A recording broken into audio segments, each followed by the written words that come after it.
لله الحمد لله الذي جعل الشمس والقمر بحسبان والنجم والشجر يسجدان فضل زمانا على زمان كما فضل مكانا على مكان وإنسانا على إنسان وأشهد أن لا إله إلا الله وحده لا شريك له ولا وزير له ولا مثيل له ولا جد له ولا ند له ونشهد أن لا إله إلا الله وحده لا شريك له وأشهد أن محمدا عبده ورسوله لا نبوة بعد نبوته لا رسالة بعد رسالته لا شريعة بعد شريعته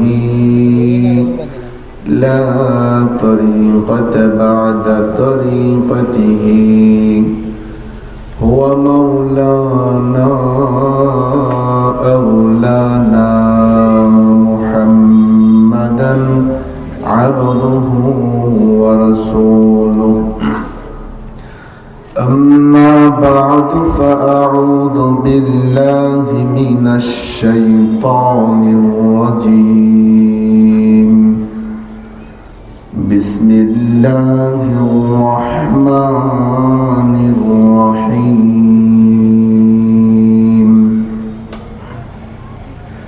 محمد رسول الله والذين معه أشداء على الكفار رحماء بينهم تراهم ركعا سجدا يبتغون فضلا من الله ورضوانا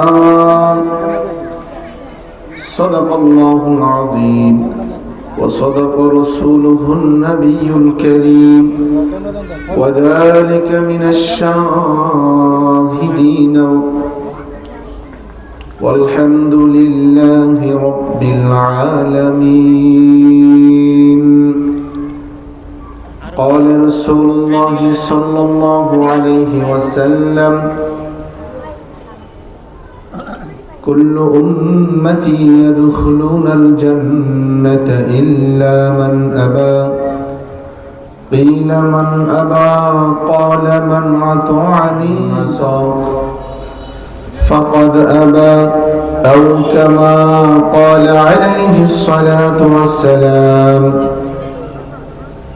في شان حبيبه ومحبوبه إن الله وملائكته يصلون على النبي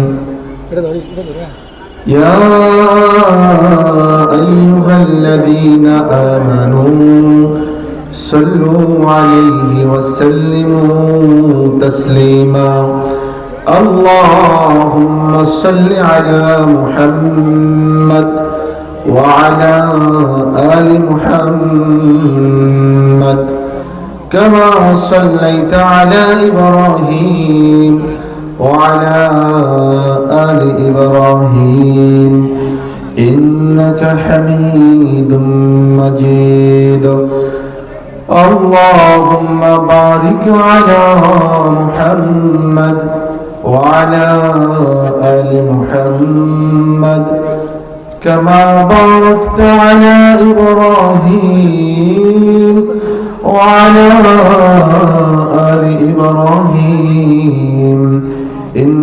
حميد مجيد بلغ العلا بكماله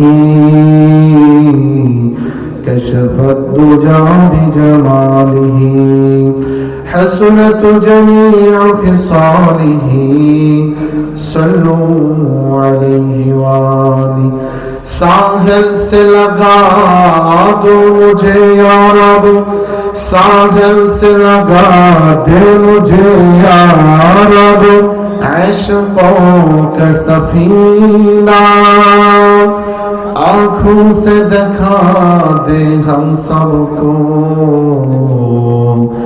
मक्का व मदीना बलगल उला बिकमालिही كشف الضجى بجماله حسنت جميع خصاله صلوا عليه وآله يا हम सब मुसाफिर हैं कब्र आखिर ठिकाना कोई आगे रवाना तो क्यों फी से रवाना बलगल उला बिकमालिही कशफ दुजा बिजमालिही हसनत जमीअ खिसालिही सल्लु अलैहि वाली। अल्हम्दुलिल्लाह আল্লাহ সুবহানাহু ওয়া তাআলার দরবারে শুকরিয়া আদায় করি যিনি মহান রব্বুল আলামিন আমাদিগকে উত্তরফাদি ইসলামী যুব সমাজের উদ্যোগে 2 দিন ব্যাপী 11তম বার্ষিক ইসলামী মহাসম্মেলনে আমাদের নিজেদের ব্যস্ততা থেকে নিজেদেরকে মুক্ত করে নিজেদের জীবনগুলোকে সংশোধন করার লক্ষ্যে জান্নাতের পথ এবং পাথা পাওয়ার লক্ষ্যে আমাদিগকে একত্রিত হয়ে বসার তৌফিক দিলেন। আকাশ বাতাস প্রকম্পিত করে অন্তরের অন্তঃস্থল থেকে শুকরিয়া আদায় করছি আলহামদুলিল্লাহ। মহান রব্বুল আলামিন বলেন লাইন শাকারতুম লাযীদান্নাকুম ওয়া লাইন কাফারতুম ইন্না আযাবী লাশাদীদ। মালিক জানান তোমরা যদি আমার নিয়ামত পেয়ে নিয়ামতের শুকরিয়া আদায় করো আমি আল্লাহ সুবহানাহু ওয়া তাআলা তোমাদিগকে দিন দিন নিয়ামত বৃদ্ধি করে দিব। আর যদি তোমরা আমার নিয়ামত পেয়ে নিয়ামত খেয়ে নিয়ামতের স্বাদ ভোগ করে আমি রব্বুল আলামিনের নিয়ামতের শুকরিয়া আদায় না করো আমি মহান আল্লাহ রব্বুল আলামিন তোমাদের থেকে আমি আমার নিয়ামত ছিনিয়ে নিয়ে যাব আর তোমাদেরকে আমি শক্ত আযাবে গ্রেফতার করব। আওয়াজ করে বলি নাউযুবিল্লাহ। আল্লাহ আমাদেরকে এত এত নিয়ামত দিলেন যদি আমরা গণনা শুরু করি কোশ্চিন কালো গণনা করে শেষ করতে পারবো না। এই ব্যাপারে আল্লাহ রাব্বুল আলামিন কোরআনের অন্যত্রায় বলেন ওয়া ইন তাউদ্দু নি'মাতাল্লাহি লা তুহসুহা।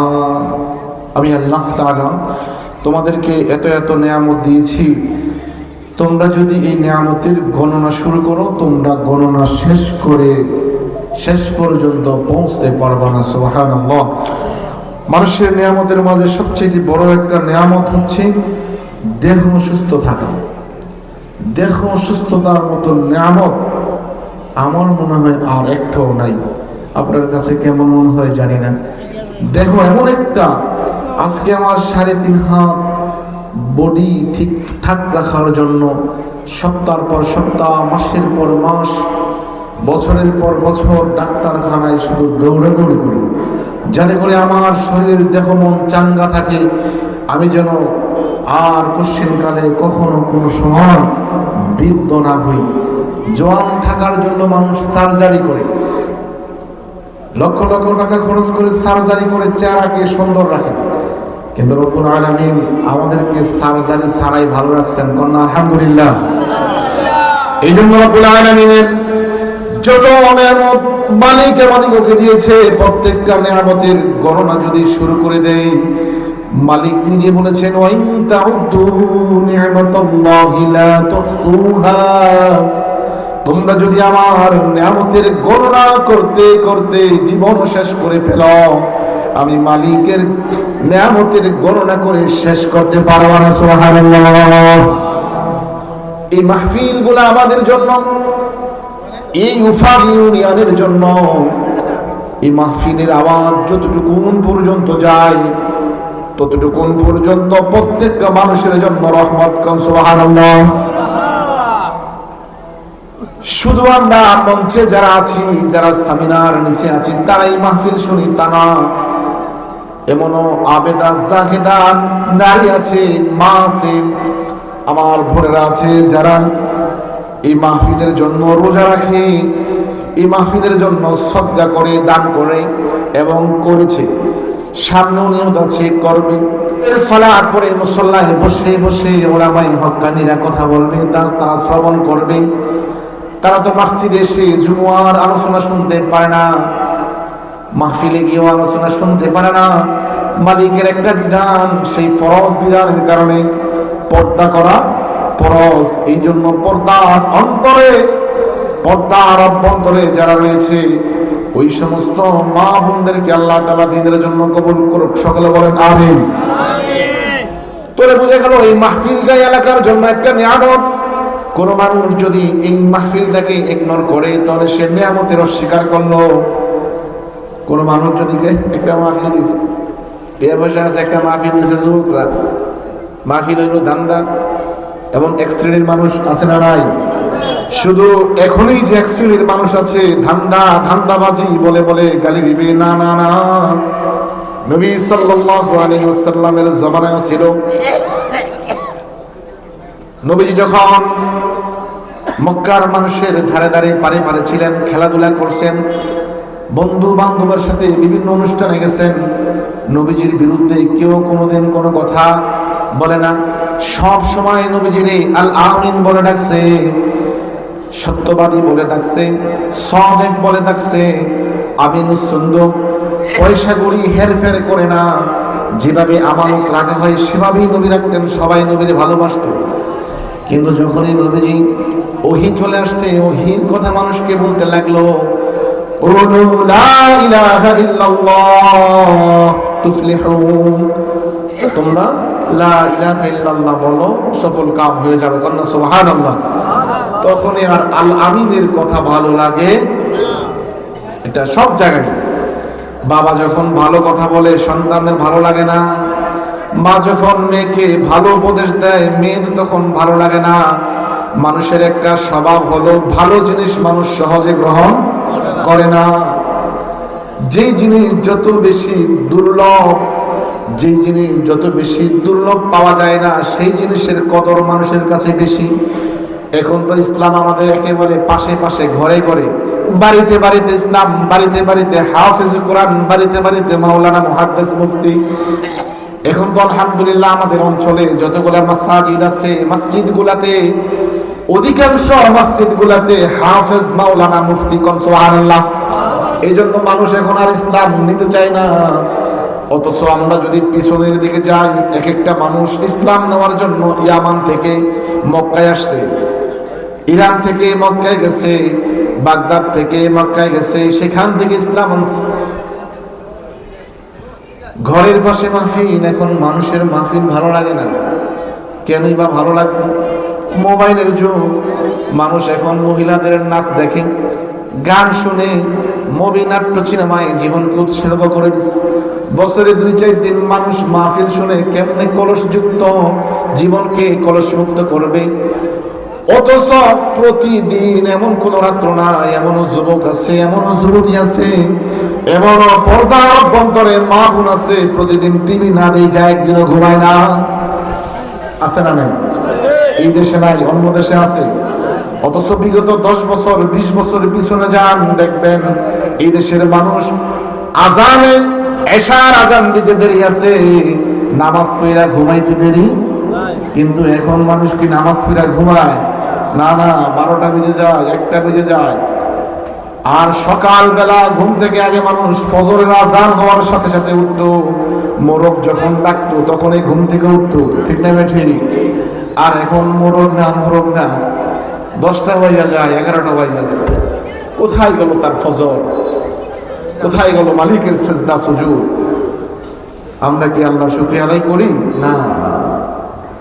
অথচ রব্বুল আলামিন বলেন, তোমাদেরকে আমি আল্লাহ তাআলা এত এত নিয়ামত দিলাম, যদি তোমরা গণনা করো আমি মালিকের নিয়ামত গণে শেষ করতে পারবো না।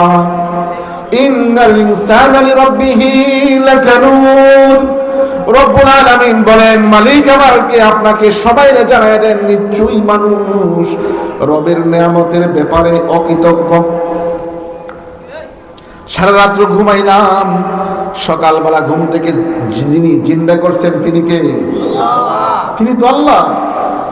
তিনি মালিক, আমাকে সারা রাত্র নাক দিয়া নিঃশ্বাসের ব্যবস্থা করে দিলেন। একটা চেলাও তো ঢুকতে পারতো, নাক দিয়ে চেলা ঢুকছে, কানে দিয়ে তো একটা পোকা ঢুকতে পারতো, এই পোকা তো ঢুকে না। তিনি যিনি ঢুকান না তিনি কে? আলাম নাজআল লাহু আইনাইন। রব্বুল আলামিন জানায় দেন, এ বান্দা আমি কি তোমারে দুইটা চোখ দেই না? ওয়া লিসানা ওয়া শাফাতাইন। আমি কি আল্লাহ তোমাকে একটা জিহ্বা দেই না? ওয়া হাদাইনাহুন নাজদাইন। আমি আল্লাহ তোমাকে দুইটা রাস্তা দেখাইছি, একটা হলো জান্নাত আর একটা হলো জাহান্নাম। একটা হলো ফারিকুম ফিল জান্নাত ওয়া ফারিকুম ফিস সাঈর। একটা হলো জান্নাত, সেটা হলো ডান দিকের দল, কন্যা সুবহানাল্লাহ। ওয়া ফারিকুম ফিস সাঈর, আরেকটা দল হবে জাহান্নামী। বলেন তো কিয়ামতের ময়দানে দল হবে কয়টা? দুইটা। এখন আমাদের দেশে দল আছে কয়টা জানেননি? অনেকগুলো দল আছে। অথচ কিয়ামতের ময়দানে দল হবে কয়টা? একটা হবে জান্নাতি আর একটা হবে, এই দুই দল ছাড়া আর কোন দল থাকবে না। এটাই মালিক জানান, ফারিকুম ফিল জান্নাহ ওয়া ফারিকুম ফিস সাঈর। এক দল হবে জান্নাতি আর এক দল হবে। এখন একটু চিন্তা করে দেখি বাবা, আমি কোন দলে আছি? আমার দিল কি সাক্ষী দেয় আমি জান্নাতি, নাকি আমার দিল সাক্ষী দেয় আমি জাহান্নামী? অনেক সময় দিল যদি বলে আজকে পাঙ্গাস খাবো, পাঙ্গাস খাওয়ার জন্য দিল ছটফট করে, মতলব বাজার থেকে পাঙ্গাস নিয়ে আসে। দিল যদি সাক্ষী দেয়, দিলের যদি তামান্না হয় আগামী দিন বিরিয়ানি খাবো, এই দিলে আমাকে আগামী দিন বিরিয়ানির ব্যবস্থা করে দেয়, ঠিক না ঠিক? এখন আমি জান্নাতি না জাহান্নামী, আমার দিল আমাকে বলে দিবে। যদি আমি জান্নাতি হই, আমার কাছ থেকে প্রতিনিয়ত ফজর থেকে নিয়ে ঘুমানোর আগ পর্যন্ত প্রত্যেকটা বিষয় শুধু জান্নাতি লোকদের কর্মকাণ্ড বের হবে, সুবহানাল্লাহ। আর যদি আমি জাহান্নামী হয়ে যাই, তাহলে আমার সকাল থেকে নিয়ে শুরু করে সন্ধ্যা পর্যন্ত জাহান্নামী লোক যেই কাজ করে, মালিক সেই কাজগুলো আমারে দিয়া করাইব। কন্যা আউযুবিল্লাহ।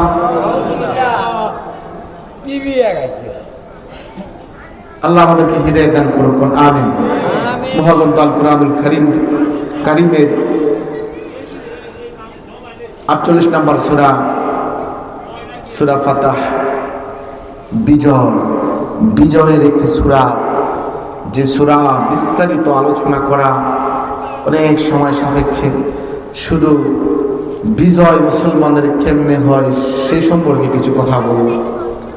আজকে মানুষ সফল হওয়ার জন্য, বিজয় হওয়ার জন্য কত কষ্ট করে, কত শ্রম ব্যয় করে বিজয়ের জন্য।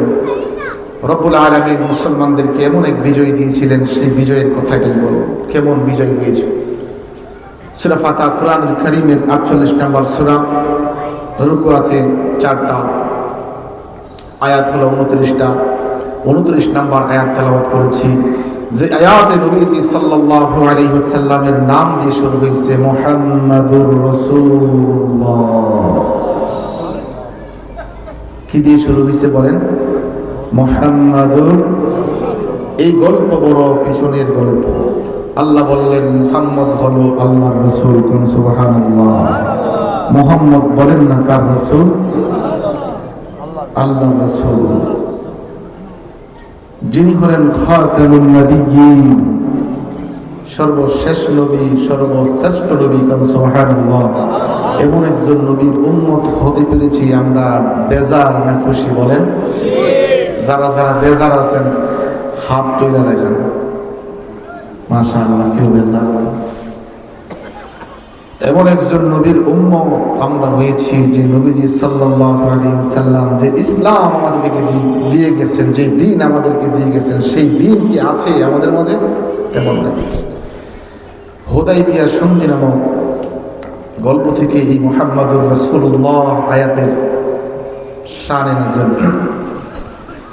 নবীজি সাল্লাল্লাহু আলাইহি ওয়াসাল্লাম হিজরতের ৬ষ্ঠ বছর, ৬ নম্বর বছর, মক্কায় ১৩ বছর থাকার পর রাসূলুল্লাহ সাল্লাল্লাহু আলাইহি ওয়াসাল্লাম যখন হিজরত করে মদিনায় গেলেন, নিজের বাড়ি ঘর জায়গা জমিন ব্যবসা বাণিজ্য ছেড়ে রাসূলুল্লাহ এবং তিনার সাথীরা সবাই হিজরত করে মদিনায় গেলেন।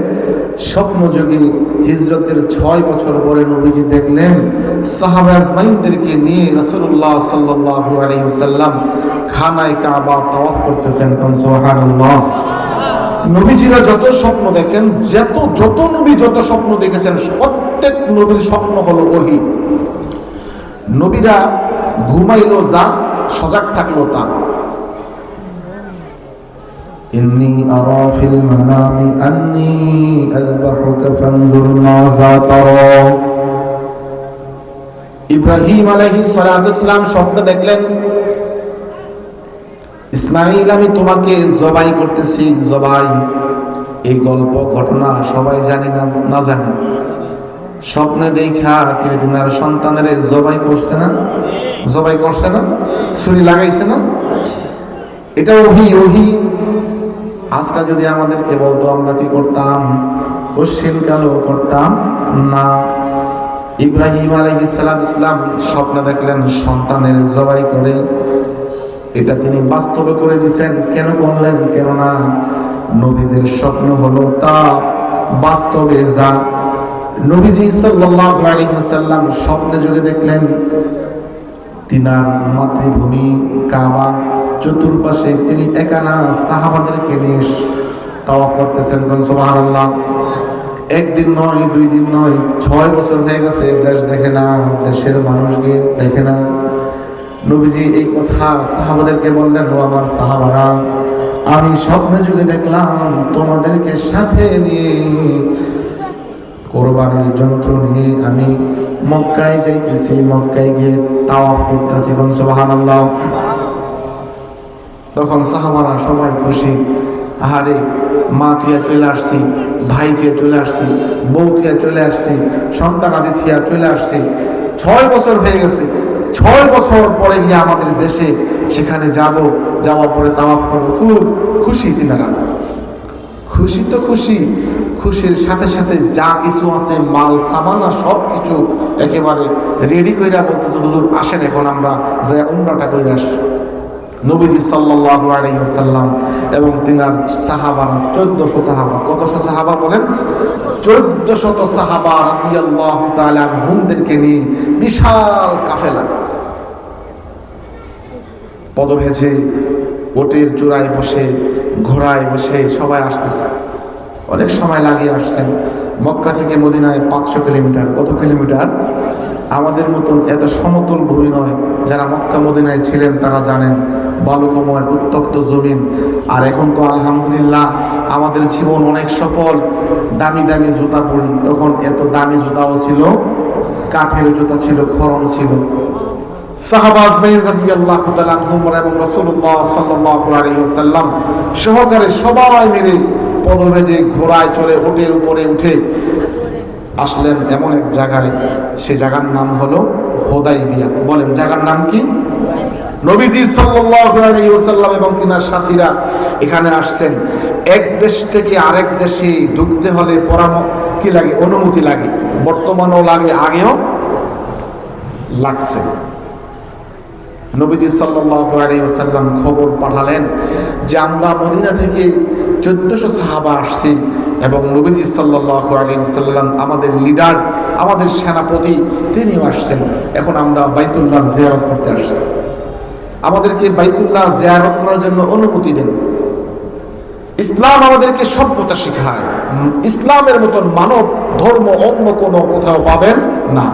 ইসলাম আমাদেরকে শিখায় ঘরে প্রবেশের আগে সালাম দাও, ঘর ওনার কাছ থেকে অনুমতি দাও। ইসলাম কি শিখায় বলেন? ঘরে ঢোকার আগে সালাম দাও, ঘরওয়ালার কাছ থেকে অনুমতি নাও। ইসলাম এটা শিখায়। নবীজি সাল্লাল্লাহু আলাইহি ওয়াসাল্লাম বিদুর্মীদের কাছ থেকে অনুমতি নিচ্ছেন। ইসলাম সভ্যতা শেখায়। নবীজি খবর পাঠালেন যে আমরা আসছি, এখন কি আমাদের কি প্রবেশ করার অনুমতি আছে? তারা বলতেছে না, অনুমতি দেওয়া যাবে না। খবর পাঠাইলেন অনুমতি হবে না, তোমাদেরকে মক্কায় প্রবেশ করতে দেওয়া হবে না, যে পথে আসছো সেই পথে ফিরে যাও। উসমান রাদিয়াল্লাহু তাআলা আনহুকে রাসূল বললেন, উসমান তুমি একটু যাও, তুমি তো ধনী মানুষ। উসমান ছিলেন ধনী, আরবের ওইকালীন জমানায় হাজার হাজার কোটি টাকার সম্পদের মালিক ছিলেন উসমান। কন্যা সুবহানাল্লাহ। ধনী মানুষকে সবাই পছন্দ করে, ধনী মানুষের সাথে সবাই ঘেঁষাঘেঁষি করে, ধনীর কাছ থেকে সবাই উপকৃত হয়। যারা ঋণ নিতে চায় ধনীর কাছে যেতে হয়, ধনীর সবাই একটু সম্মান করে। নবীজি বললেন, উসমান তুমি তো ধনী, তোমার সবাই ভালোবাসতো, তুমি তো কত মানুষের হাদিয়া দিছ, টাকা পয়সা দিছ, ধার দিছ, ঋণ দিছ, সুতরাং তুমি যাও, যা বলবা আমরা তোমাদের সাথে যুদ্ধ করতে আসি না, শুধু আমরা আসছি মক্কাটাকে তাওয়াফ করে মদিনাটায় আবার ফিরে চলে যাব। উসমান গেলেন। উসমান রাদিয়াল্লাহু তাআলা আনহু তাদের সাথে বসলেন। বসে পরে বললেন, ভাই আমরা তো এখানে তোমাদের সাথে মারামারি খেলাখালি ফাড়াফাড়ি করতে আসি না, আমরা আসছি আল্লাহর ঘর তাওয়াফ করব, আমাদেরকে অনুমতি দিয়ে দাও, আমরা তাওয়াফ করে আবার সসম্মানে আমাদের দেশে চলে যাব। কুফারে মক্কা সবাই খুব রাগ,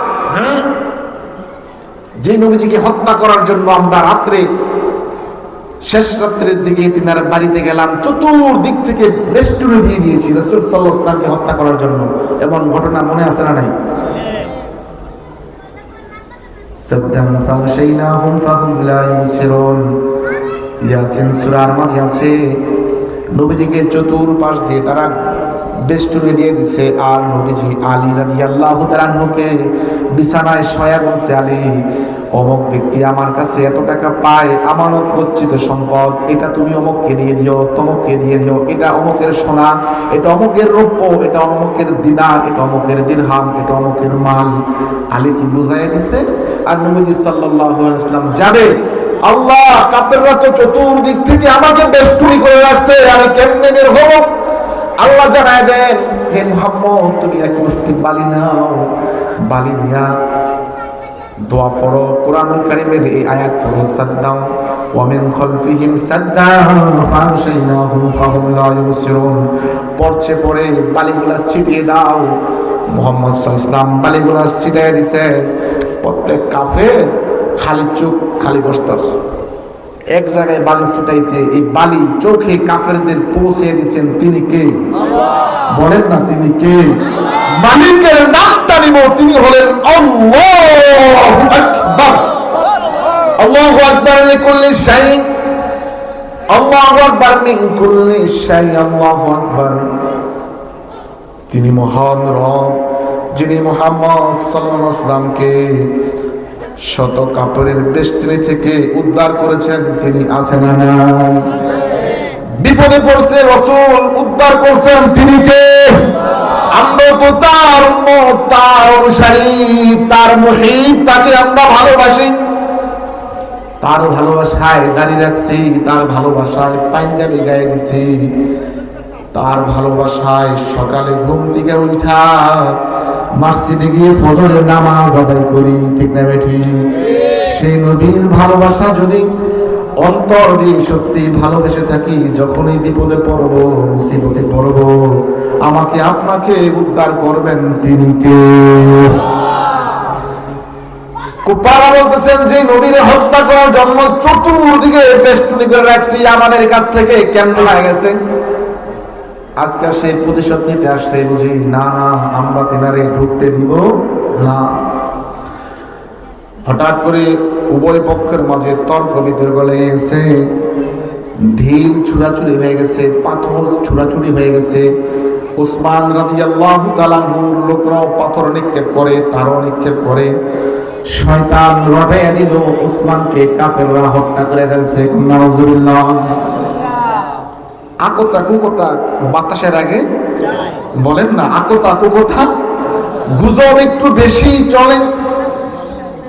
গুজব রটন করতে বেশি সময় লাগে না। ওই যে আম্মা জান আয়েশা সিদ্দিকা রাদিয়াল্লাহু তাআলা আনহার নামে মুনাফিকরা গুজব রটাইছিল। ওই যে জিহাদ থেকে ফিরে আসার পরে কোন এক জায়গায় আম্মা জান আয়েশা সিদ্দিকা রাদিয়াল্লাহু তাআলা আনহা কাজায়ে হাজতের জন্য পালকি থেকে নেমে দূরে গেছিলেন। আবার পালকিতে আয়েশা দেখে, পালকির কাছে আয়েশা দেখে পালকিও নাই, ঘোড়াও নাই, কেউ নাই, সবাই চলে গেছে গা।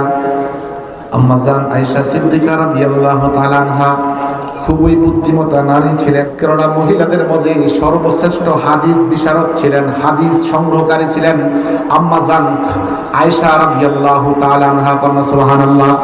চুপটি সরে বসে আছেন। সাফওয়ান রাদিয়াল্লাহু তাআলা আনহু পিছনে আসলেন। আয়েশা দেখতেছে আম্মা জান বসে আছে, বসে বসে একটু হেলান দিয়ে ঘুমাচ্ছে। আম্মা জান আয়েশাকে দেখার পরে সাফওয়ান বলে, ইন্না লিল্লাহি ওয়া ইন্না ইলাইহি রাজিউন। হায় হায়, এক নজর দেখে তাড়াতাড়ি উনি চেহারা সরাই ফেলছে, আর আম্মা জানের যে হিজাব আছে টান দিয়া মুখের কাছে নিয়ে আসছে। সাফওয়ান রাদিয়াল্লাহু তাআলা আনহু তিনাকে ওটের মাঝে বসায়া কাফেলার সাথে সংযুক্ত হইল। আর কাফেররা মুনাফিকরা আয়োজন করে দিয়েছে আম্মা জান আয়েশার চরিত্রের মাঝে কালিমা রোপণ করছে। নাউজুবিল্লাহ। অনেক বিস্তারিত কথা, একেবারে রটন হয়ে গেছে। মদিনায় সবার মুখে মুখে একই কথা। এমন এমন আম্মা জান আয়েশার প্রেম ভালোবাসা সাফওয়ানের সাথে। নাউজুবিল্লাহ। এই আকতা কুকতা সমাজে বেশি হয় না? আম্মা জান আয়েশা রাদিয়াল্লাহু তাআলা আনহার ব্যাপারে আল্লাহ তাআলা সূরা নূরে পরবর্তীতে তিনার পবিত্রতার ব্যাপারে আল্লাহ তাআলা অনেকগুলো আয়াত নাযিল করেছেন। সুবহানাল্লাহ। তো বলতেছিলাম উসমান রাদিয়াল্লাহু তাআলা যখন তাদের সাথে তর্ক বিতর্ক করতে লাগলেন, উভয় পক্ষ যখন পাথর ঢিল ছুড়াছুড়ি করতে লাগলেন, শয়তান গুজব রটাই দিয়েছে উসমানকে হত্যা করে ফেলছে। আর এই খবর হুদাইবিয়ায় যেখানে রাসূলুল্লাহ সাল্লাল্লাহু আলাইহি ওয়াসাল্লাম সাহাবীদেরকে নিয়ে সাহাবা আজমাইনদেরকে নিয়ে তাবু বাচ্চার সেখান পর্যন্ত এই খবর চলে আসছে। রাসূলুল্লাহ সাল্লাল্লাহু আলাইহি ওয়াসাল্লাম রাগে গুসায় বলতেছে, হায় হায়, তারা আমার উসমানকে হত্যা করে ফেলছে। ও আমার সাহাবারা সবাই একটু আগে আসো, আমরা উসমান হত্যার প্রতিশোধ নিতে চাই। সুবহানাল্লাহ। এখান থেকে মেসেজ নেব, শুধু গল্প শুনে শুনে বসে থাকবো না। প্রত্যেকটা গল্প থেকে এক একটা মেসেজ আছে। ইসলাম আমাকে কি দিতে চায়, ইসলাম আমাকে কি বোঝাতে চাচ্ছে, সেটা নিয়ে নিজের জীবনে বাস্তবে ফিট করতে হবে। রাসূল সাল্লাল্লাহু আলাইহি ওয়াসাল্লাম উসমানের হত্যার কথা শুনে সব সাহাবাদেরকে আইনা বায়াত করালেন, যার নাম হলো বায়াতে রিদওয়ান, আল্লাহর সন্তুষ্টির বায়াত। রাসূল সাল্লাল্লাহু আলাইহি ওয়াসাল্লাম প্রত্যেক সাহাবা থেকে, সাহাবী থেকে, সাহাবা আজমাইন থেকে বায়াত নেওয়ার পরে রাসূল সাল্লাল্লাহু আলাইহি ওয়াসাল্লাম নিজের অপর এক হাত রাসূলের নিজের হাতে রাইখা বলতেছেন, এটা হলো উসমানের হাত। কোন সুবহানাল্লাহ। উসমান তো আমাদের সাথে ছিল, 1400 সাহাবার মাঝে ছিল, তারে আমি পাঠাইছিলাম তাদের সাথে একটু সমঝোতা করে আমাদেরকে যেন মক্কায় প্রবেশ করায়া সেখানে তাওয়াফ করার সুযোগ করে দেয়। তারা যেহেতু হত্যা করে ফেলছে, তাহলে আমি নিজে উসমানের পক্ষ থেকে তার প্রতিশোধ নিব। কোন সুবহানাল্লাহ। এখান থেকে আরেকটা মেসেজ, ইদেশে কত মানুষ আছে নবীজিকে গায়েবের মালিক বানায়া দেয়। বলেন তো, গায়েব অদৃশ্যের খবর যিনি জানেন তিনি কে? নবীজি গায়েব জানেন না। নবীজি ততটুকুন জানেন যতটুকুন আল্লাহ জানান। কোন সুবহানাল্লাহ। আর যে বিষয় আল্লাহ জানায় দেন সেটা আর গায়েব থাকে না। তো বলতেছিলাম বন্ধুরা, আরে আমার সাহাবারা রাগে টকবকে ওসমান হত্যার প্রতিশোধ নেব বলে সবাই বায়াত হলেন। বায়াত হওয়ার পরে যখন সবাই যুদ্ধের পোশাক পরে সামনে অগ্রসর হচ্ছেন, এমন সময় দেখে ওসমান এবং তার সাথীরা আসতেছে। ওসমান রাসূলকে দেখে বলতেছেন, ইয়া রাসূলুল্লাহ, আপনি কোথায় যাইতেছেন? যুদ্ধের পোশাক পরিহিত অবস্থায়। নবীজি বললেন, খবর আসলো তোমাকে হত্যা করছে, তাই তোমার হত্যার প্রতিশোধ নেওয়ার জন্য রওনা করছি। সুবহানাল্লাহ। অথচ আজকে মুসলমানরা সুদানে মার খাচ্ছে, ফিলিস্তিনে মার খাচ্ছে, গাজায় মার খাচ্ছে। যুদ্ধের পোশাক তো পরা দূর থাক, একদিন তাদের জন্য দুপুরটা চোখের জল পড়ে না। অথচ মুসলমানরা তো এমন হওয়ার কথা ছিল না। 1400 সাহাবী একসাথে জোট বাঁধছেন, ওসমানকে তারা হত্যা করছে, আমরা তার প্রতিশোধ নিব। আজকে হাজারো আলেমরে হত্যা করতেছে, প্রতিশোধের জন্য আমাদের গাও সেরে ওঠে না। হাজারো ফিলিস্তিনি নারীর বুক খালি হচ্ছে, আমাদের অন্তর একটু কেঁপে উঠলো না। আল্লাহর কাছে দুঃখ হাত তুলে তাহাজ্জুদের সালাতের সময় একটু দোয়া করব, মালিক আল্লাহুম্মা ইহফাজ মুসলিমি ফিলিস্তিন, আল্লাহুম্মা আনসুর মুসলিমি ফিলিস্তিন। এই সুযোগটা আমাদের হয় না। আজকে যুবকের ফেসবুক থেকে খেলার ভিডিও পোস্ট হয়, খেলোয়াড়ের ভিডিও পোস্ট হয়, ছবি পোস্ট হয়, কিন্তু যুবকের ফেসবুক টাইমলাইনে যদি ঘুরতে যাওয়া হয়, সিনেমার নায়ক নায়িকাদের ছবি আছে, কিন্তু অনেক ফিলিস্তিন মুসলমানরা আজকে নির্যাতিত নিষ্পেষিত, একটা প্রতিবাদও নাই। ঠিক না ঠিক? এমন যুবক আছে, দেখছি তার প্রোফাইল ঘাইটা, দেখছি তার টাইমলাইনে গিয়ে দেখছি একটাও নীতি নৈতিকতার কথা নাই, শুধু অসভ্যতা আর অসভ্যতা। অথচ তার নাম হলো আব্দুল্লাহ, তার বাবার নাম হলো আব্দুর রহমান, মার নাম হলো কুলসুমা। নবীর মেয়ের নামে নাম, নবীর নামে নাম আছে না নাই? অথচ তার চরিত্র ইহুদি খ্রিস্টান বৌদ্ধ নাসারা পর্তুলিকের মতন। সে যেন এমন বলতেছে আমি মুসলিম হয়ে ভুল করছি। নাউজুবিল্লাহ। বলেন আপনারা কি মুসলমান হয়ে ভুল করছেন না লাভ করছেন? কর না। কোনদিন মালিকের কাছে বলি না, মালিক আমারে মুসলিম বানান, এ মালিক আমাকে মুসলিম ঘরে প্রেরণ করেন, পাঠান। একদিনও বলি না আল্লাহ আমাকে ভালোবেসে মোহব্বত করে মুসলমানের ঘরে পাঠাইছেন, এই জন্য আমার জন্য তো খুশির ব্যাপার। মুসলমান হয়ে কি আমরা লাভে আছি না লোকসানে আছি? বলেন। ইসলাম ধর্ম সঠিক ধর্ম, এর মধ্যে কোনো সন্দেহ আছে? ইন্নাদ দীনা ইনদাল্লাহিল ইসলাম। মালিক জানায় দেন আল্লাহ তাআলার নিকট গ্রহণযোগ্য ধর্ম হলো, মনোনীত ধর্ম হলো ইসলাম। কোন সুবহানাল্লাহ। ওয়া ইয়াবতাগি গায়রা ইসলামি দীনান ফালান ইউকবালা মিনহু। আল্লাহ জানায় দেন, অন্যত্রে আল্লাহ জানায় দেন, কেউ যদি ইসলাম ধর্ম ছাড়া হিন্দু ধর্ম, খ্রিস্টান ধর্ম, বৌদ্ধ ধর্ম, শিখ ধর্ম, মগ ধর্ম, তিরপা ধর্ম, যত ধর্ম পৃথিবীতে আছে, অন্য কোন ধর্ম তালাশ করে, রব্বুল আলামিন বলেন ওই ধর্ম মালিক কশিনকালে গ্রহণ করবে না, আর সে হবে আখিরাতে পরকালে ক্ষতিগ্রস্ত। আল্লাহ আমাদেরকে মুসলিম বানাইছেন, এই জন্য প্রাণ খুলে আবার শুকরিয়া আদায় করছি, আলহামদুলিল্লাহ। ওসমান রাদিয়াল্লাহু তাআলা আনহু যখন চলে আসছেন, রাসূল শান্ত হলেন, আবার খবর পাঠাইলেন এখন কি করা যায়, যেহেতু আমরা চলে আসছি একটা চুক্তি করতে হবে, তো কবে আমাদেরকে প্রবেশ করতে দেওয়া হবে। একে একে এক ব্যক্তি কাফের আসছে রাসূলের কাছে, অনেক শর্ত নিয়া, রাসূল শর্ত মানে না, তার সাথে সমঝোতা হয় না, তিনি চলে গেছেন। আরেকজন আসছেন, তিনি চলে গেছেন। পরে একজন আসছেন, তিনার নাম হলো সুহাইল রাদিয়াল্লাহু তাআলা আনহু। কন্যা সুবহানাল্লাহ। তখন তিনি সাহাবী হয় না, তখন তিনি কি হয় না, কাফের ছিল, কাফের। নবীজির কাছে আসলেন, নবীজি বললেন তোমার নাম কি? বলে আমার নাম সুহাইল। রাসূলুল্লাহ, সাহলুন শব্দের অর্থ হচ্ছে সহজ। তো নবীজি বললেন তোমার নাম হলো সুহাইল, আল্লাহ যেন এই চুক্তিনামা সহজ করে দেয়। কারণ সুবহানাল্লাহ।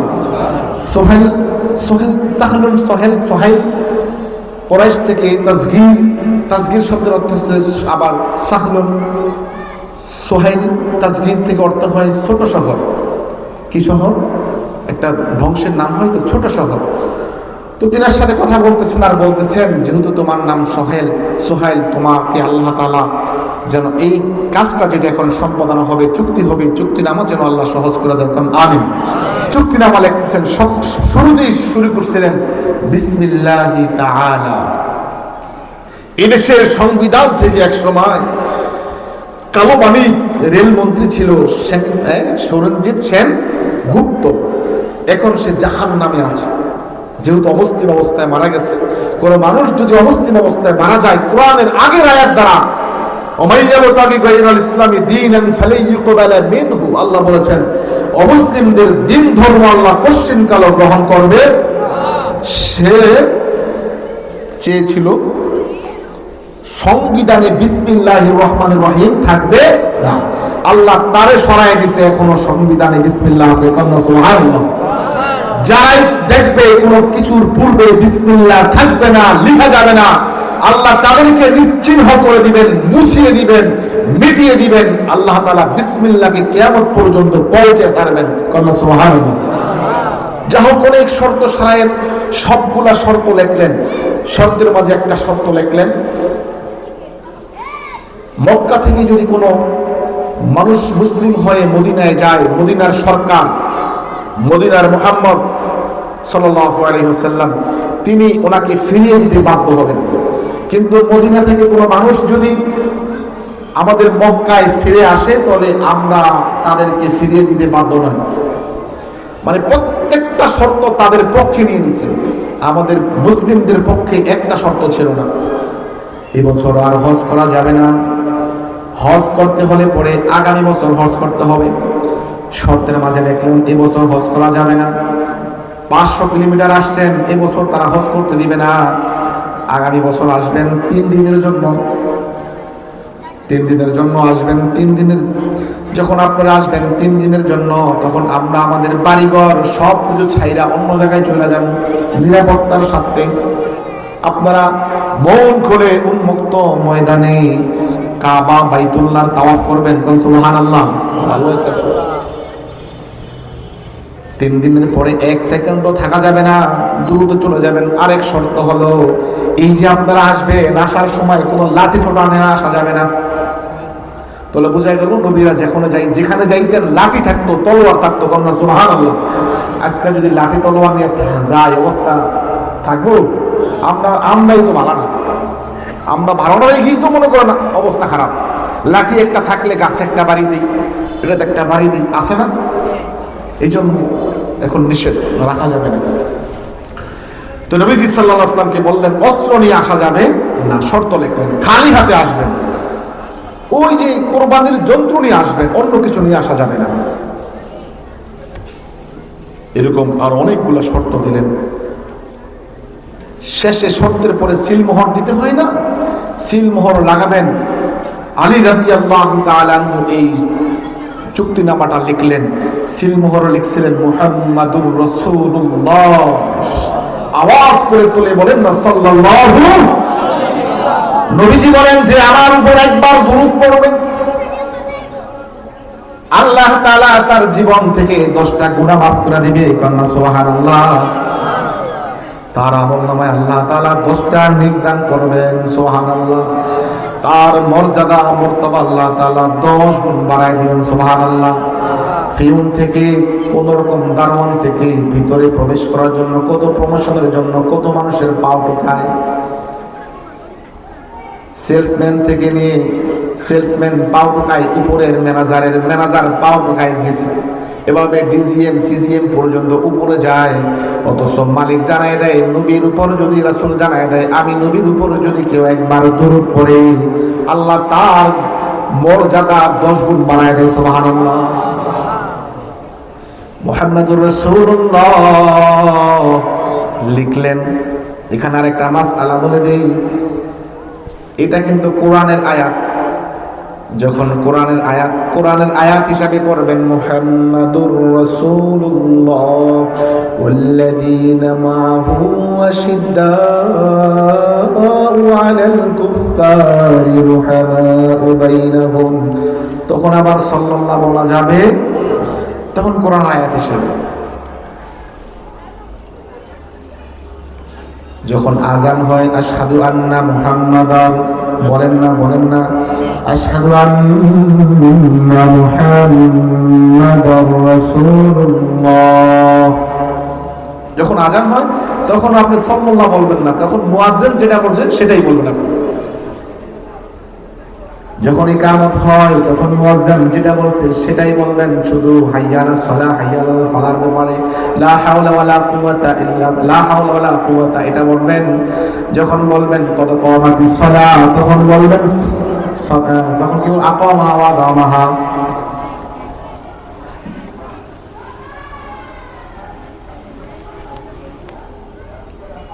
আরেকটা জায়গা হলো যখন ইমাম সাহেব খুতবা পড়বেন, খুতবা পড়ে না জুমার দিন, ঈদের দিন খুতবা পড়ে, জুমার দিন খুতবা পড়ে, ওই খুতবার সময় যখন আসবে আশহাদু আন্না মুহাম্মাদার রাসূলুল্লাহ, তখন আপনারা কেউ সাল্লাল্লাহু আলাইহি ওয়াসাল্লাম পড়বেন না, চুপ করে মনোযোগ সহকারে শুনবেন। কেন শুনবেন? কেননা খুতবা শোনা ওয়াজিব। মনে থাকবে তো ইনশাআল্লাহ এই তিনটা মাসআলা। নবীজি সাল্লাল্লাহু আলাইহি ওয়াসাল্লামের নাম লিখলেন আলী মুহাম্মাদুর রাসূলুল্লাহ। সাহাবী এটা লেখার পরে কাফের বলতেছেন না না, এই স্বাক্ষরে মুহাম্মাদুর রাসূলুল্লাহ লেখা যাবে না।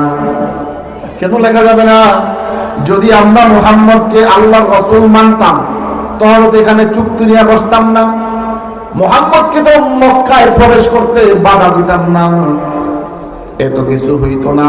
মুহাম্মদকে আল্লাহর নবী মানি না বিদায়ী তো এত কিছু, ঠিক না বেঠি? মানে না দেখি তো কিছু। এই কথা শোনার পরে সাহাবারা খুব চাটতেছেন, রাগ গুসা হচ্ছেন। যে যারে ভালোবাসে তার বিরুদ্ধে যদি কেউ কিছু বলে পড়ে কলিজা ফেটে মনে চায় তাকে চিবিয়ে খেয়ে ফেলে, এমন হয় না? আমার ছেলে মাঠে খেলতে যায়, আমার ছেলে যতই পাগল ছাগল হোক না কেন, কেউ যদি আমার ছেলের বিরুদ্ধে বলে পড়ে আমি কি ছেড়ে দিব? দোষ 10টা করবো, আমার ছেলেই রাইট, এমন আছে না? সেখানে আমার নবীর নাম রাসূলুল্লাহ লেখা যাবে না। আলীকে নবীজি বললেন আলী তুমি আমার নামটা কেটে দাও। আলী বলে নবী যে নাম আপনার আমি হাত দিয়ে লিখেছি সেই নাম কাটা যাবে? এটা আমি আদবের খেলাপ মনে করি। নবীজি বললেন ঠিক আছে তুমি আমাকে দেখিয়ে দাও, আমি সেটা কেটে দিই। নবীজি ছিলেন উম্মি, উনি পৃথিবীর কোনো মানুষ থেকে কোনো শিক্ষা অর্জন করেন না। পৃথিবীর কোনো মানুষ নবীজির কিনা শিক্ষক না, এই জন্য নবীজি লিখতে পারতেন না। কিন্তু নবীজিকে আল্লাহ তাআলা যা শিখাইছেন নবী একটাও ভুলে না। আল্লাহু আকবার। নবীজি খালি মুখ নাড়াইছেন, মুখ আল্লাহ নবীর সিনায় ঢুকাই দিয়েছেন, কিন্তু নবীজি পৃথিবীর মানুষের কোনো লেখা পড়তে পারতেন না। নবীজি মানুষ থেকে কোনো কিছু শিখেন না। মুহাম্মদ যা কিছু শিখছেন তা সব যিনি শিখাইছেন তিনি কে? ওয়ামা ইয়ানতিকু আনিল হাওয়া ইন হুয়া ইল্লা ওয়াহয়ুহা। মুহাম্মদ নিজ থেকে কোনো কথা বলে না, যত কথা বলেছে সব আল্লাহ বলাইছেন।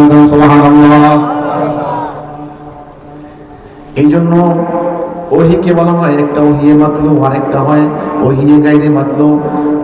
যেটা আল্লাহ বলছেন কোরআনে রাখতে সেটা কোরআন হয়ে গেছে, যেটা নবী নিজ থেকে বলছে আল্লাহ উদয় করে দিয়েছে অন্তরে সেটা হয়ে গেছে হাদিস। ওটা অন্য একটা বিষয়, বিস্তৃত কথা আছে। নবীজিকে দেখাই দিচ্ছেন, নবীজি নিজ হাতে মুহাম্মাদুর রাসূলুল্লাহ থেকে রাসূলুল্লাহ কেটে দিয়েছেন। তখন লিখলেন মুহাম্মদ ইবনে আব্দুল্লাহ, মুহাম্মদ ইবনে আব্দুল্লাহ, এটা লিখে দিলেন রাসূলুল্লাহ সাল্লাল্লাহু আলাইহি ওয়াসাল্লাম কেটে। সাহাবারা খুবই গুসা হলো, এমনকি ওমর তো বলে দিল রাসূল আমরা যেই ধর্ম পালন করি এটা কি সঠিক নয়? তাহলে আমরা তাদেরকে এত ছাড় দিয়ে কেন চলবো? আমাদের তো শক্তি আছে। নবীজি বলে হে ওমর গরম হয়ে না, একটু থামো থামো। ইন্না ফাতাহনা লাকা ফাতহান মুবিনা। কার্য যখন এই আপনার সম্পাদন হয়েছে, চুক্তিনামাতে সাইন করা হয়ে গেছে, চুক্তিনামা নিয়ে চলে গেছে রাসূলুল্লাহ সাল্লাল্লাহু আলাইহি ওয়াসাল্লাম, এখন বের হবেন। রাসূলুল্লাহ সাল্লাল্লাহু আলাইহি ওয়াসাল্লাম মদিনার দিকে যাবেন।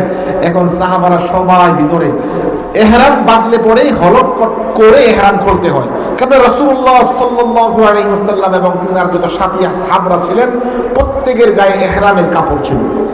ইহরামের কাপড় থাকা অবস্থায় উকুন মারাও নিষেধ, ঠিক না? ঠিক বলেন না? গা চুপড়ি বানাও নিষেধ। ইহরামের কাপড় খুলতে পরে শরীয়তের কিছু নিয়ম নীতি আছে, হলক করতে হবে একটা নীতি। রাসূলুল্লাহ সাল্লাল্লাহু আলাইহি ওয়াসাল্লাম সবাইকে বলতেছে, তোমরা সবাই হলক করো, আমরা এখন মদিনায় চলে যাব, আগামী বছর এসে আমরা তাওয়াফে বাইতুল্লাহ করব। সুবহানাল্লাহ। সাহাবা আজমাইনরা কেউ হলক করতেছে না, সবাই চুপচাপ। আম্মাজান সালামা রাদিয়াল্লাহু তাআলা আনহা তিনি যে বলতেছেন, হুজুর আপনি কাউকে বলার দরকার নাই, আপনি নিজে হলক করেন। আপনি নিজে হলক করলে পরে সব সাহাবারা আপনার দেখা দেখি হলক করবে। কন্যা সুবহানাল্লাহ। মাঝে মাঝে মহিলাদের কাছ থেকে বুদ্ধি নিতে হয়, ঠিক না? ঠিক। এই জন্য এটা রাসূলুল্লাহ আমাদেরকে শিখাচ্ছেন, মন চাই জিন্দিগি নয়, মাঝে মাঝে স্ত্রীর সাথে বসে বসে খোশ গল্প করে, আমি তো বিপদে পড়ে গেছি আমার প্রিয়তমা, আমি এখন কি করব? স্ত্রী আপনাকে সুন্দর উপদেশ দেবে।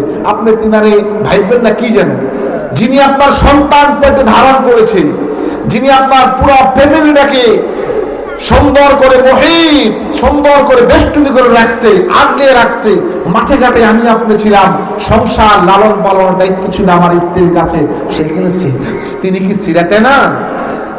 তিনি তো এই জন্য মাঝে মাঝে মহিলাদের সাথে কি করতে হবে বলেন? পরামর্শ করতে হবে। আম্মাজান সালামা তিনি বললেন, সালামা রাদিয়াল্লাহু তাআলা আনহা বললেন, আপনি নিজে হলক করেন। রাসূল নিজে হলক করলেন। সাহাবা আজমাইনরা রাসূল সাল্লাল্লাহু আলাইহি ওয়াসাল্লামের হলক করা দেখে সবাই নিজ নিজ খিমা থেকে কামরা থেকে বের হয়ে হলক করলেন। কন্যা সুবহানাল্লাহ। রাসূল যখন হলক করে ইহরাম করে আবার মদিনার দিকে যাইতে লাগলেন, আল্লাহ তাআলা পুরা গোটা সূরাকে একসাথে অবতীর্ণ করে দিয়েছেন। কন্যা সুবহানাল্লাহ। বিসমিল্লাহির রহমানির রহিম।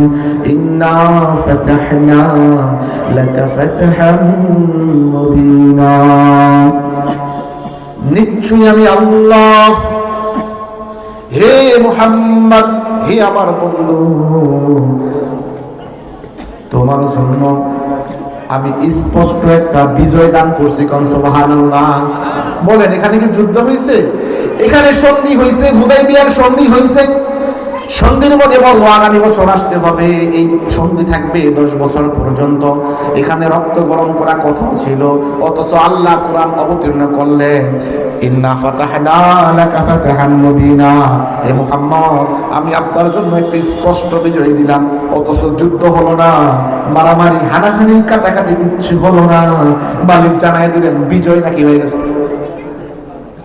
মালিক জানিয়ে দেওয়ার পরে মালিক সবাই ডাক দিলেন, এই ওমর তুমি রাগ হইছো, দেখো আল্লাহ বলছে স্পষ্ট বিজয়। ওমর কয়, এটা বুঝি স্পষ্ট বিজয়? আমরা কিলাকিলি করলাম না, তাওয়াফ করতে পারলাম না, সেখানে আমাদেরকে অপমান করলো।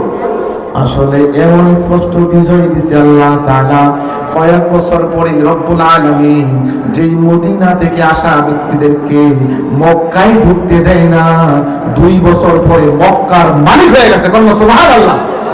আজকে গেলে পরে তো শুধু তাওয়াফ করতে পারতাম, অথচ মালিক 2 বছর ওয়েট করাইয়া, 2 বছর আমাদেরকে ধৈর্য ধারণ করাইয়া রব্বুল আলামিন আমাদেরকে পুরা মক্কার মালিক বানাইছে। কোন ঠিক না ঠিক? আজকে তোমরা আমাদেরকে কিছুদিন আগে এই দেশের মানুষকে জেল জরিমানা জুলুম আয়না ঘরে পর্যন্ত রাখছিল, অথচ মালিক এদেরকে সরাইয়া আরেকজন ব্যবস্থা করে দিছে না। আজকে চিন্তা করেন, আমার তো অনেক শক্তি, একেবারে বুইড়ারে ঠেলা দিয়ে ফালাই দিব, অথচ এই বুইড়ার শক্তি দিবেন তিনি কে? সামনে গেলেন, সামনে তখন আরো সংবাদ দিতেছেন আল্লাহ, আরো বড় বড় কথা আছে। আল্লাহ সংবাদ দিতেছেন, কাফেররা চুক্তিনামার মাঝে মুহাম্মাদুর রাসূলুল্লাহ একসাথে লিখতে দেয় না। আমি আল্লাহ তাআলা এই কাফেরদের যে চুক্তিনামা থাকতো মাত্র 10 বছর, কয় বছর? আমি আল্লাহ কুরআনুল কারীমের মাঝে আমার রাসূলের নাম, আল্লাহর রাসূল যে মুহাম্মদ, এটা কিয়ামত পর্যন্ত লিখে দিলাম। সুবহানাল্লাহ। 10 বছরের চুক্তিনামায় মুহাম্মদ থাকলে পরে এটা নষ্ট হয়ে যেত, ছিঁড়ে যেত, ফেটে যেত, হা ফেটে গিয়েছিল, হা নষ্ট হয়ে গিয়েছিল। মালিক এমনি ব্যবস্থা করে দিলেন, আমার আল্লাহ তাআলা নবীজির নাম কিয়ামত পর্যন্ত কোরআনে লিপিবদ্ধ করে দিলেন। বলেন না মুহাম্মাদুর রাসূলুল্লাহ। কোরআন কারীমে আল্লাহ তাআলা নবীজির নাম 4 বার নিয়েছেন। কতবার?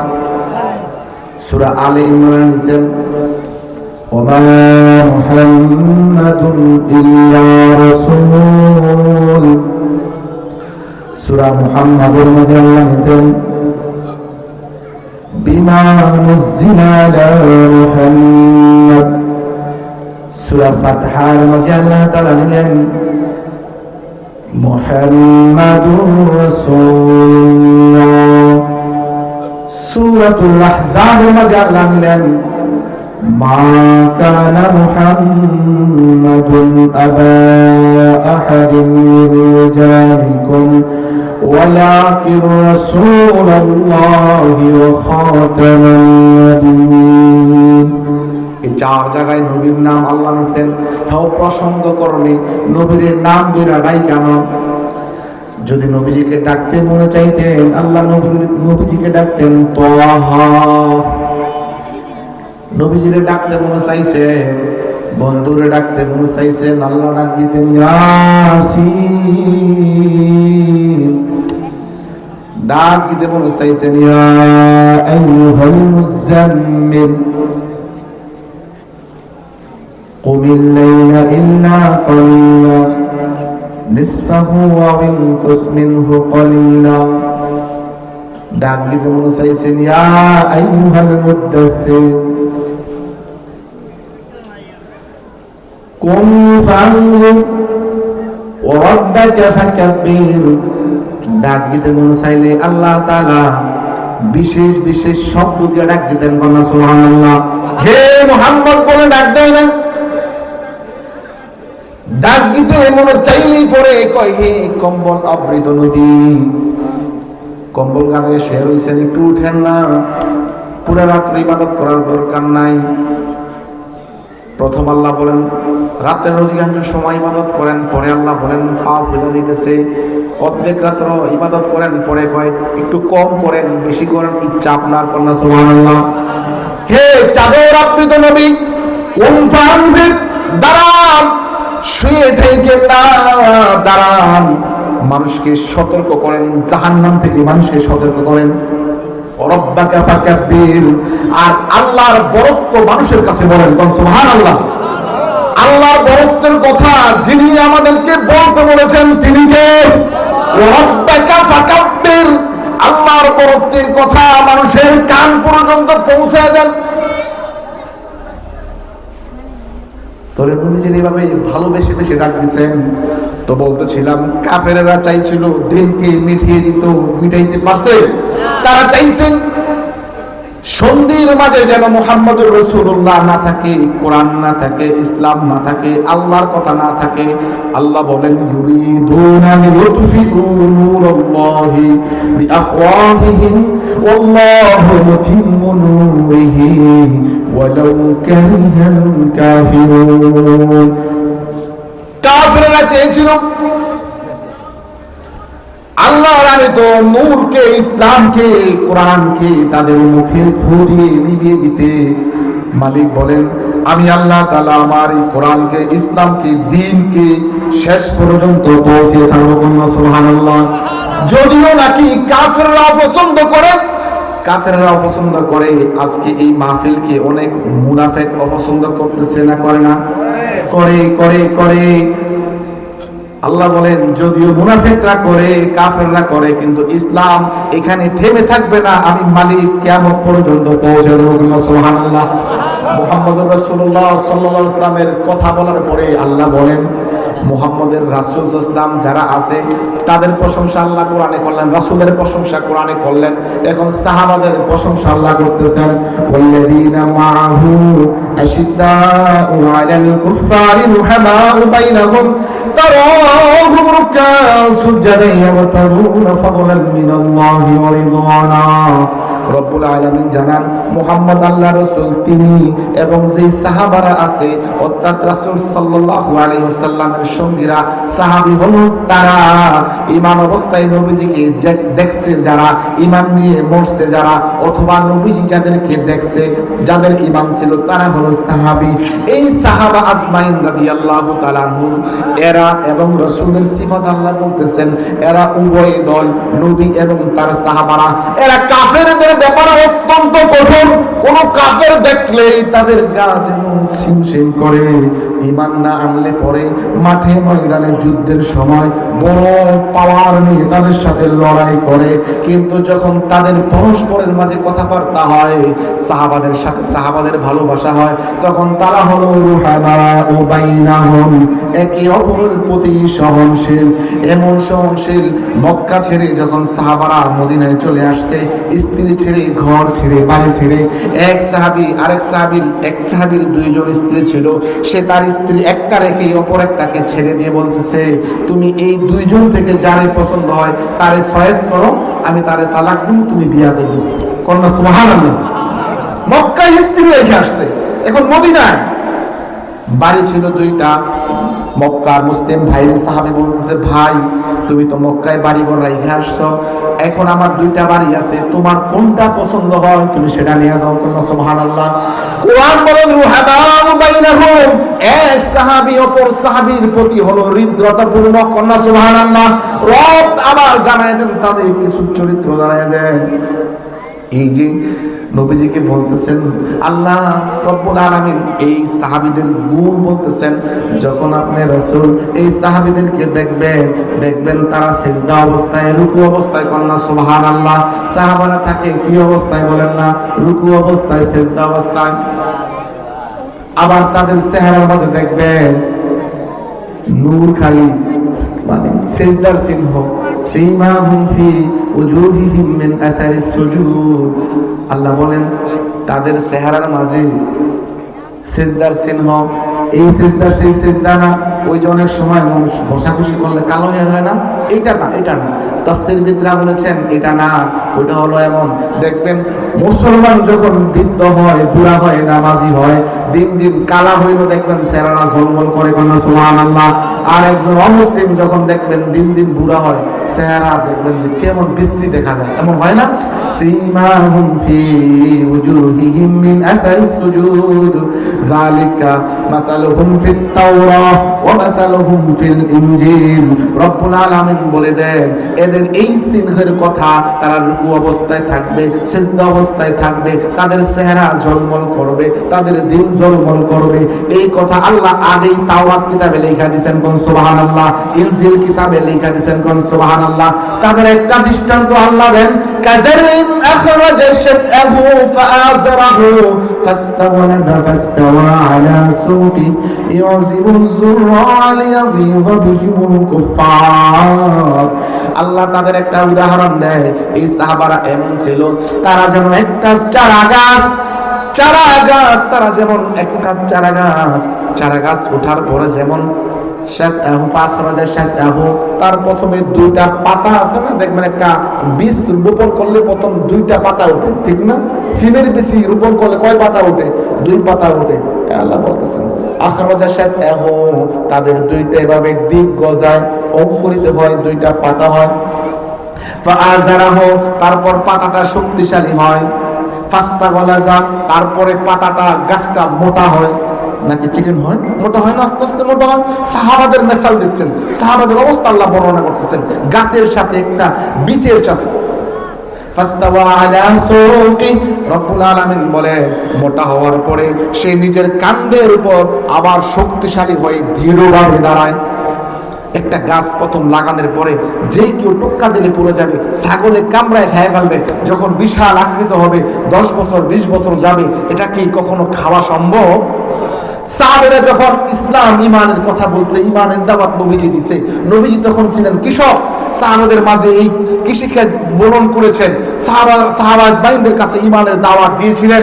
এই সাহাবা আজমাইনদের তখন পাতা ছিল, প্রকাশ্যে নামাজ পড়তে পারে না, পড়তে পারছে, প্রকাশ্যে কালিমার কথা বলতে পারে না, অথচ আস্তে আস্তে আল্লাহ রাব্বুল আলামিন এই ইসলামের গাছটাকে বড় করতে করতে করতে করতে ওই যে হুদাইবিয়ার সময় যুদ্ধ, হুদাইবিয়ার সময় আসছেন 1400 সাহাবী, কিন্তু মক্কা বিজয় যখন করেন তখন 10,000 সাহাবী। কারণ সুবহানাল্লাহ, কত হাজার?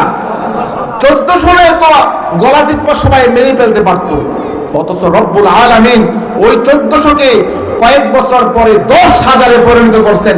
রব্বুল আলামিন সাহাবীদের দৃষ্টান্ত দিলেন গাছের সাথে। পরে আল্লাহ বলেন, যখন নাকি গাছটা বড় হয়ে যায় তখন কৃষক আনন্দ হয়। জ্বালাকেত করি না আমরা, জ্বালাকেত ধান প্রথম বপন করি, বপন করার পরে কয়েকদিন পরে সার দিই, গোসা মাজা করি, ঘাস উড়াই, লাড়াই, নিড়ানোর পরে কয়েকদিন পর পরই যাই খেত, তাই না? যখন সবুজ হয়ে যায়, যখন ধান আইসা যায়, তখন কি কেউ ঘরে বসে থাকে? 1 বছর 2 বছর গাছ রোপণ করলাম, এখন আস্তে আস্তে বড় হয়েছে, 1 মাস 1.5 মাস গেছে, 3 মাসে ধান হয় না, 3.5 মাসে, বুঝলেন না? 3.5 মাসে ধান হয়। এই যে ধান এখন হয়ে গেছে, এখন যে চায় কৃষকে এভাবে হাত বুনায় আর বলতেছে, সোনার ধান, হায় আমার কি ধান, আমার এই ধান, আমার ধানের শীষের মার্কার কথা কইতেছি না, এই ধান কি ধানের শীষের কথা বলছি?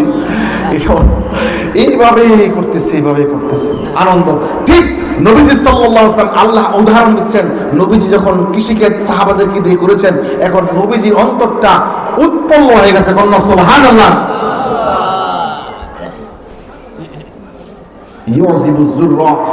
এখন কৃষক খুব আনন্দ, আমার এখন সাহাবা, তখন একজন নিয়ে শুরু করেছিলাম, আবু বকর নিয়ে শুরু করেছিলাম, আলীকে নিয়ে শুরু করেছিলাম, খাদিজাকে নিয়ে শুরু করেছিলাম। এখন নবীজি যখন বিদায় হজে ভাষণ দেন, 1.5 লক্ষ সাহাবীর সামনে ভাষণ দিচ্ছেন, আল্লাহু আকবার। তখন 1.5 লক্ষ সাহাবা নবীজি রাইখা তারপরে আল্লাহ রাসূল সাল্লাল্লাহু আলাইহি ওয়াসাল্লাম পরলোক গমন করেন। এই খেত 23 বছর লাগে যিনি করাইছেন তিনি কে? সাহাবাদের চরিত্র হলো এমন। তো রব্বুল আলামিন এই মেসেজ দেওয়ার পরে আমাদেরকে, এখন আমাদের কি উপকার? ওয়াদাল্লাহুল্লাযীনা আমানু ওয়া আমিলুস সালিহাতি মিনহুম মাগফিরাহ ওয়া আজরুন আযীমা। আল্লাহ রাব্বুল আলামিন জানান, এই যে সাহাবাদের কথা কইলাম, আল্লাহ ওয়াদা করছেন, কি ওয়াদা? যারা ঈমান এনেছে, আমল করেছে, আল্লাহ তাদের জন্য রেখেছেন মহা পুরস্কার, ক্ষমা। সুবহানাল্লাহ। মাগফিরাহ, ক্ষমা, আযীমা, বড়। তাহলে বোঝা গেল সাহাবাদের পদঙ্ক অনুসরণ করলে পরে আল্লাহ ক্ষমা করবেন। এই ওয়াদা কি শুধু সাহাবাদের ব্যাপারে না, কিয়ামত পর্যন্ত যত মুসলমান নরনারী, চাই নারী হোক চাই পুরুষ হোক, প্রত্যেকের জন্য আল্লাহ ওয়াদা করেছেন। ওয়াদা কার বলেন? আমার আপনার ওয়াদা বরখলাফ হতে পারে। সকালে টাকা নিয়ে বলি দুপুরে দিব, দুপুরে নিয়ে বলি রাত্রে দিব, 2 দিন 4 দিন 10 দিন 1 মাস জায়গা দোকানের ধারে কাছে আসে না, এমন মানুষ আছে না নাই?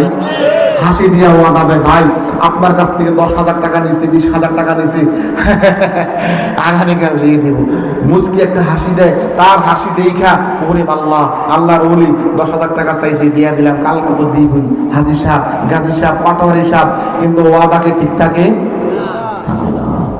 আর আল্লাহর ওয়াদা কি আমাদের মতন? ওয়াদাল্লাহুল্লাযীনা, কার ওয়াদা বলেন? আল্লাহ যদি ওয়াদা করে থাকে, আল্লাহর ওয়াদা, ওয়াদা নাস্তাকাল্লাহ, আল্লাহর চাইতে সত্যবাদী ওয়াদা করার আর কে আছে? তারপরও আমরা মসজিদে যেতে চাই না, মাদ্রাসায় যেতে চাই না, ওয়াজ মাহফিলে যেতে চাই না। চিন্তা করতেছি এটা কি হয়, আমরা কি আরে আল্লাহ মাফ করবো, নামাজ না পড়ে কি করি? এই আজকে আমরা মাহফিল শুনলাম না, আমাদের আজকে বাহাদুরপুরে পৃষ্ঠা হুজুর আসবে, গোলাম সারওয়ার ফরিদী হাফিজাহুল্লাহ সাহেব আসবেন, আলোচনা করবেন, কথা বলবেন, দিনের খোরাক দিবেন, চোখের পানি নাকের পানি একত্র করে মুনাজাত দিয়ে বাড়িতে যাব। কিন্তু ফজরের সময় আর ঘুমায় না, বউ কইতাছে এই উঠেন না, এত ওয়াজ শুনছেন, ফির সাহেব ওয়াজ করছে, বড় মসজিদের ইমাম সাহেব ওয়াজ করছে, আমগো মসজিদের কলা ভাঙ্গা হুজুরে ওয়াজ করছে, এই একটু উঠেন না, খালি গুতা দিব। হ্যাঁ কইব, এই হাটফাট করিস না, ওয়াজ না হচ্ছে, কালকে তো ওয়াজ আছে, কি কয় কালকে তো ওয়াজ আছে। এমন মানুষ আছে না নাই? এই ওয়াজ মাহফিলগুলো বলেন কেন দেয়? বলেন না কেন দেয়? বেনামাজিকে নামাজির জন্য দেয় ওয়াজ মাহফিলগুলো, সুদখোরকে সুদ যেন ছেড়ে দেয় এই জন্য মাহফিলগুলো দেওয়া হয়। যারা সন্তানদেরকে কোরআন শিখায় না, ভুল করেছে তাদেরকে বুঝিয়ে সুঝিয়ে সন্তানগুলোর হাফিজুল কোরআন, হামিলুল কোরআন, হাফেজ মাওলানা, ভালো মানুষ হওয়ার জন্য নীতি নৈতিকতা ধর্মীয় শিক্ষা যেন গ্রহণ করতে পারে, এই জন্যই মাহফিলগুলো দেওয়া হয়। একটা মহিলা বেপরদায় আছে, বেপরদা মহিলা যেন পর্দানশীলা হয়ে যায়, হ্যাঁ, এবং এই জন্য তো দেওয়া হয়। একটা মানুষ দাড়ি রাখে না, রাসূলুল্লাহ সাল্লাল্লাহু আলাইহি ওয়াসাল্লামের চেহারার মাঝে প্রতিদিন প্রতি সপ্তাহ খুল লাগাচ্ছে, যেন সে না লাগায় বুঝ চলে আসে, এই জন্য দেওয়া হয়। তারপরও কি আমাদের বুঝ হয়? ওই চিন্তা করতেছে হুজুরে ওয়াজ করছে, হুজুরের কথা হুজুরের মহলাই করেছে। এক প্রকার মানুষ এমন আছে। আর কিছু মানুষ চিন্তা করে, আল্লাহ আমি ভালো হয়ে যাবো, আল্লাহ আমি ভালো হয়ে যাবো মরার আগের দিন, এদিন ভালো হলে এবো না না না না না, ভালো আজকে আমাকে হতে হবে। এখানে 3টা কবর করছি, দেখছেন না আপনারা? কারা কারা দেখছেন? হাত উঠান। দেখছেন না? এই কবরটা আমাদেরকে, আমি 2টা মেসেজ দিতে চেয়েছি এই কবর 3টা করে। একটা মেসেজ হচ্ছে, এখানে একটা আছে সুন্নতি কবর, অনেকে মনে হয় প্রথম দেখছেন, অনেকে আরো দেখছেন আলহামদুলিল্লাহ। একটা আছে সুন্নতি কবর, যেটা একেবারে উত্তর পাশে। সেখানে কবরটা সরাসরি কাট করার পরে পশ্চিম দিকে লাশ বরাবর, লাশটা যতটুকু ওই পর্যন্ত গর্ত করে সেখানে লাশটা রাখা হয়েছে, এবং আপনার কি বলে চালিগুলো এভাবে খাড়া করে দেওয়া হয়েছে। এটা হলো সুন্নতি কবর। হ্যাঁ, জান্নাতুল বাকিতে আমাদের এই যে হাফেজ ইব্রাহিম খলিল চাঁদপুরি ওমরা করছে, দেখে আসছে। এখানে আরো অনেক হাজি আছেন, ওমরা করে আসছেন, মক্কা মদিনায় সফর করছেন। এই সিস্টেম না, যেটা উত্তর পাশে। মাঝখানে যেটা আছে সেটা হলো জায়েজ কবর, কবর একটা কইরা, যেটা আমরা আগে করতাম সেটা কইরা, আবার মাঝ বরাবর লাশটা যতটুকু ওই বরাবর কবর কইরা লাশটা কাট করা সহাবে। কি করে বলেন? এটা তো চিত কইরা, এই দেখেন চিত কইরা না, আর লাশটা কাইট করা সহাবে। আমরা ঘুমাই কি চিত করে না কাইট কইরা? কাইতে রোলানো সুন্নত, কেবলামুখী হয়ে ঘুমানো সুন্নত, ডান কাতে ঘুমানো সুন্নত। যেই মানুষটা সুন্নতের উপর হইল, আপনি ওই মানুষটার কবরের মাঝে চিত্তে হয় দিতেন, এমনি আমার নিকাল দেন, এমনি দিতেন, এমনি না, নিষেধ। আমার দিকে দেখেন, এভাবে দিতে হবে একেবারে কাইট। এটা হলো সুন্নত, কাইট করে সমান মতো। জায়েজ হলো মাঝখানেরটা, আর একেবারে এটা কোন পাশ? দক্ষিণ পাশে যেটা আছে, যেটা সচরাচর আমরা করি, ওটা হচ্ছে নাজায়েজ খেলাফে সুন্নাহ। এটা কোনো কিতাবেও নাই, কোরআন হাদিসও নাই, কোনো আলেমও বলে না। এটা আমাদের দেশের যারা কাঠমৌলবী,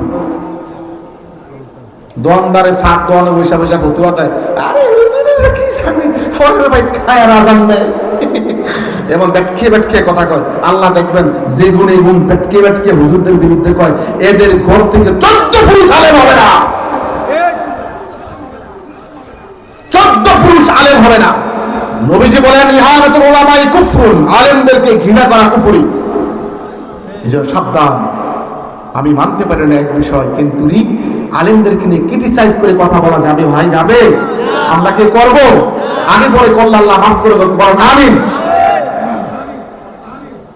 আমরা ইন্ডিয়াকে ভয় পাই না, আমেরিকাকে ভয় পাই না, ইউরোপকে ভয় পাই না, একমাত্র ভয় পাই তিনি কে? এখানে শীতের কনকন রজনীতে কোনো বিরিয়ানির পন্ডা নাই, কোনো গোসপাত নাই, কোনো খিচুড়ি নাই, তারপর আসছি কাকে রাজি করার জন্য বলেন? শুধু কানে কথা নিব না, দিলে কথা নিব না, কানে নিয়ে দিলে রেখে একেবারে ফিল্ম মেরে দিতে হবে, সিলাই করে দিতে হবে, যাতে করে আগামী বছর ওয়াজ আসার আগ পর্যন্ত না চলে। কোন ইনশাআল্লাহ রাজি আছেন? ইনশাআল্লাহ শেষ পর্যন্ত আমরা থাকবো তো? কারা কারা থাকতেন না হাত উঠান। মাশাআল্লাহ, আপনারা তো মুরব্বী সবাই থাকবেন, আমি কিভাবে বলি আপনারা কারা কারা থাকবেন হাত উঠান। এই কথা বলা আমার জন্য সুবর্ণ নয়। যে কথাগুলো বলেছি আমি অধমকে আমল করা তৌফিক দান করো, দিনের সহি বুঝ দিয়ে সবাইকে কবর পর্যন্ত পৌঁছার তৌফিক দান করো। আসসালামু আলাইকুম ওয়া রাহমাতুল্লাহি ওয়া বারাকাতুহু।